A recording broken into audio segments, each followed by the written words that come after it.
கரூர் வெண்ணெய்மலை கோயில் நிலத்தில் உள்ள வீடு கடைகளுக்கு சீல் வைப்பதற்கு எதிர்ப்பு தெரிவித்து காத்திருப்பு போராட்டம் நடைபெற்று வருகிறது.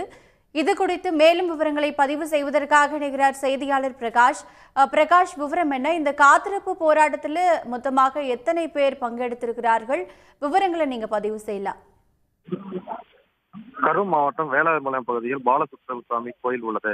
இக்கோயிலுக்கு சொந்தமாக 507 ஏக்கர் நிலம் உள்ளது. இதில் வீடுகள், வணிக நிறுவனங்கள் கட்டப்பட்டுள்ளது. பல ஆண்டுகளாக ஆக்கிரமிப்பில் உள்ளது. இந்த இடங்களை மீட்க கோரி நீதிமன்றம் மதுரை கிளையில் சேலம் திருத்தொன்ற சபை நிறுவனர் ராதாகிருஷ்ணன் வழக்கு தொடர்ந்தார்.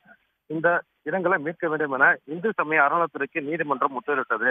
இந்நிலையில் அறநிலையத்துறை இணை ஆணையர் ரமணிகாந்த் தலைமையிலான அதிகாரிகள் கோயில் இடத்தில் ஆக்கிரமிப்பு செய்யப்பட்டுள்ள கண்ணம்மாள் என்பவர்கள் வீடு, 62 கடைகள், ஒரு செல்போன் டவர் ஆகியவற்றை போலீஸ் பாதுகாப்புடன் அகற்ற என்று திட்டமிட்டுள்ளனர். இந்த நிலையில் அப்பகுதி மக்கள் இதற்கு எதிர்ப்பு தெரிவித்து இந்து சமய அறநிலையத்துறை அலுவலகம் அமைந்துள்ள வெண்ணமலை முருகன் கோயில் முன்பு காத்திருப்பு போராட்டம் ஈடுபட்டு வருகின்றனர். இதற்கு ஆதரவு தெரிவித்து திமுக, அதிமுகவினர், காங்கிரஸ் கட்சியின் சார்பில் எம்பி ஜோதிமணி, பிசிகவினர், நாம் தமிழர் கட்சியினர், பாமகவினர் உள்ளிட்டோர் ஆதரவு தெரிவித்து போராட்டத்தில் ஈடுபட்டு வருகின்றனர். இதனால் அப்பகுதியில் போலீஸ் குவிக்கப்பட்டுள்ளதால் பரபரப்பு ஏற்பட்டு வருகிறது.